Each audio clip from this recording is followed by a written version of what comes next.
This show is not personal financial advice. We cover broad principles, break the silence on issues impacting everyday Americans, and point you towards the tools to take ownership. You should always do your own research and consult with a tax professional or a licensed investment advisor for guidance tailored to your personal situation.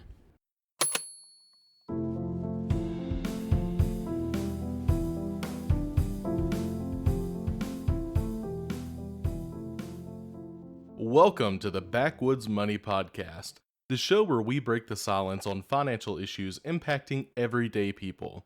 I'm your host, Dalton, and I'd like to thank you for being here with us today. If you're listening, I'm assuming that you did not win the $1.8 billion Powerball, but that shouldn't stop your dream of being financially secure. Before we get into today's show, let's talk about some quick news updates in the personal finance world. Let's start with the latest jobs report. The August unemployment numbers are in, and they have risen to 4.3%, which is up from 4.1% in July. This is also the highest that we have seen in over a year.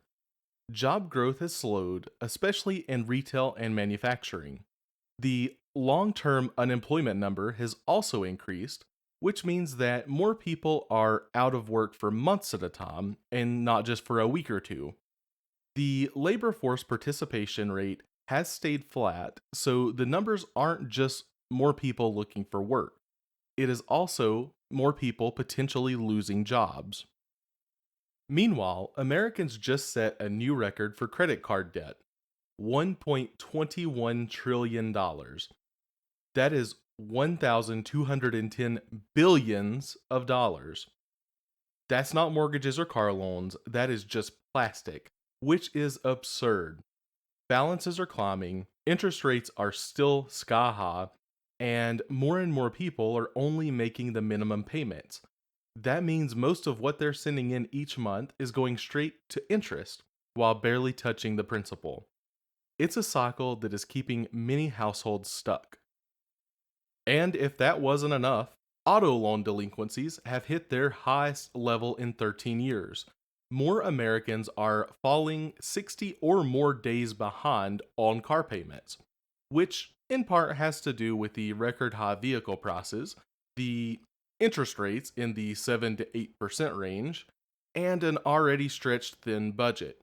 Lenders are tightening up, so replacing or refinancing that car is going to get harder. Here is a problem that I'm going to throw out there. We can't have a dream without taking action, but we also can't borrow our way into that dream. Life is going to throw curveballs at us. People are going to lose jobs, whether it's because of their own action or simply because the company underperforms and has layoffs. Loved ones are going to pass away. Car transmissions are going to go out. Medical bills are going to show up out of nowhere. Any one of those things can knock you flat if you're not ready. But that is why we plan, that's why we budget, that's why we save. Because if we don't, we are setting ourselves up to be caught with our pants down when an emergency happens. Or as Warren Buffett put it, only when the tide goes out do you discover who is swimming naked.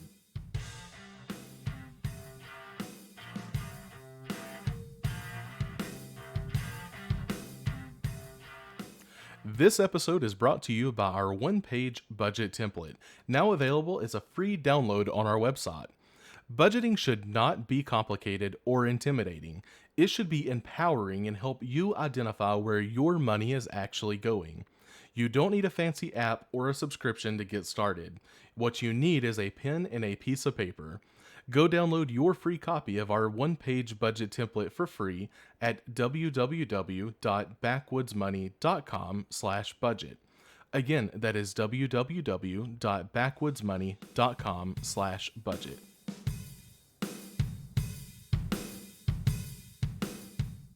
So we've got rising unemployment, record credit card debt, and auto loan delinquencies climbing like kudzu. That is not just economic data. That's real people struggling in their everyday lives. And here's the truth, you can't swap your way into a better life. You can't borrow your way into your dreams.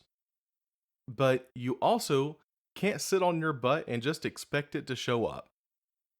We've all seen it, and some of us are probably guilty of this ourselves. Someone scrolling Zillow, dreaming about a 5 bedroom house with a lot of acreage, while their bank account probably can't cover a single tire blowout. Or someone chasing a passion project with no income, while swapping a credit card to invest in their future. But really, it's just digging a deeper hole. Credit cards don't build dreams, they build interest payments. If your plan to chase your dream starts with debt and ends with hope, it's not a plan, it is a gamble. I'm not saying to not chase your passion. I am saying don't sacrifice your financial stability in order to do so. You can love something and still work a job that pays the bills while you build towards that. That is not selling out, that is being smart about it. A prime example is this show. I love helping people, I like discussing financial issues, but I still have a full time job. Do I hope one day that the show is a full time thing? Absolutely. I'd love to do a daily show if people would listen to that and it's profitable. But guess what? Even if nobody ever listens to this show again, it really doesn't matter because I didn't take a gamble on it. That has allowed me to focus on actually producing something with the goal to help people while not having to worry about my own income at the same time. Your dream doesn't exist in a vacuum all by itself. Life is going to throw curveballs, unexpected bills, hours being cut at work, medical issues, busted transmissions, and you can't sign those checks with passion alone. So let's talk about what does sign those checks: your income. Not just what you make, but how you treat it. Because if your paycheck isn't enough to support your goals, you've got two choices. You can either shrink your goals or grow your income. And I don't know about you, but I would rather not shrink anything. Too many people treat their paycheck like a verdict and say, "This is what I'm worth." No, it's a tool, and tools are meant to be used, sharpened, and upgraded. If you're coming up short every month, it's time to stop hoping and start moving. That might mean picking up weekend work or a side hustle, learning a new skill, or pursuing more income, either at your current job by asking for a raise or by looking at other opportunities. If you do decide to look at other opportunities, you should probably keep your current job while you do that. Those unemployment numbers that we talked about earlier mean that finding a job may be harder in some places and industries. Either way, you don't need to overhaul your entire life overnight. You just need to make a plan and take one step at a time. I know listeners may be tired of hearing about budgeting on our show, but it really is the bread and butter of personal finance. That is the best way to identify where your money is actually going. A budget doesn't tell you what you can't do, it does tell you what you can do without wrecking your future. It's the difference between guessing and knowing. Your money should be working harder than you do. If you're not telling it where to go, it's going to wander. And wandering money does not build anything. Every dollar needs a purpose, whether it's covering bills, going to savings, or buying back your time through investments. I've seen people with modest pay accomplish financial peace and become millionaires. Don't believe me? Go listen to the Debt Free Screams every day on The Ramsey Show. Every day they have normal people telling their story, many of them earning well under six figures. On the other hand, I've seen many high income earners drowning in debt. The difference is not always the paycheck, it's the plan. So, once you've got a grip on your income and you're being intentional with it, the next question will be, what are you actually working towards? Because your passion might be loud for something, but your priorities often have to be louder. Your priorities are what pay the bills, protect your family, and give you peace of mind financially. I am all for chasing what lights you up, things that you are passionate about. But if your passion does not pay the bills, it is not your priority right now. That doesn't mean that you have to abandon it, but it does mean that it may not be right for the season of life that you are currently in.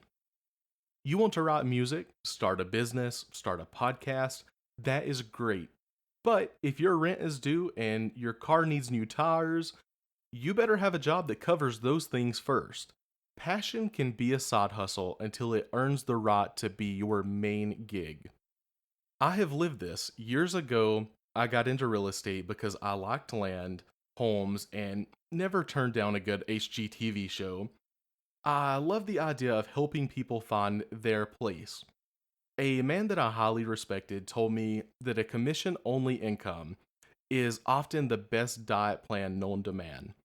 Thank God that I listened and I kept my full time job during that and focused on real estate on the side. I quickly realized that I absolutely hated sales. I remember sitting in training with a bunch of other new agents, all of us silently staring at our phones, dreading making that first cold call to an expired listing. I just remembered thinking, if somebody called me like this, I would hang up on them so fast. So I pivoted. I didn't blow up my income chasing a dream that was not a fit for me. I kept my license and passion in my back pocket and have found smarter ways to engage with that, such as investing through decent real estate investment trusts or REITs and helping others around me in other ways. And remember, being busy does not always mean that you're progressing if you're spending money chasing a dream while you're ignoring your budget, your savings, or your future. Those dreams deserve action, but they also deserve a solid foundation. So let's build a base, honor those priorities first, and let your passion grow in the meantime until it is strong enough to stand on its own. So we've talked about the myth, the money, and the mindset. Now let's talk about how to actually act on that, because knowledge means nothing if you don't act on it. The same man who told me about commission only jobs often being a good diet plan also once said, there are four kinds of asses in this world: a dead ass, a dumb ass, a drag ass, and a shag ass. Which one are you? I'm not sure why that quote stuck with me more than any others, but it did. To break that quote down a little more, a dead ass doesn't even try, no effort whatsoever. A dumbass jumps without thinking about the reason or without an actual plan. A drag ass knows what to do, but just simply won't go do it. And a shag ass gets up and gets after it. So I'll ask again, which one are you? You won't find financial peace by just simply dreaming about it. You get it by budgeting, earning, saving, investing, and building, one step at a time, one decision at a time, all being done intentionally. This week, I want you to pick one thing, just one. Cut a subscription that you don't need. Apply for a better job. Think about side hustles that you can be doing. Start a budget. Sell something you don't need. Track your spending. Don't wait for motivation. Don't wait for clarity. Just go do it. Like the quote that I'd shared earlier from Warren Buffett, only when the tide goes out do you discover who has been swimming naked. Don't be the one caught without a plan. Don't be the one who dreamed big and did nothing. Go build something that lasts. Again, I want to thank you for joining us today. If you have any questions or ideas that you'd like to hear in a future episode, please visit us online at www.backwoodsmoney.com or check us out on Twitter at backwoods_money.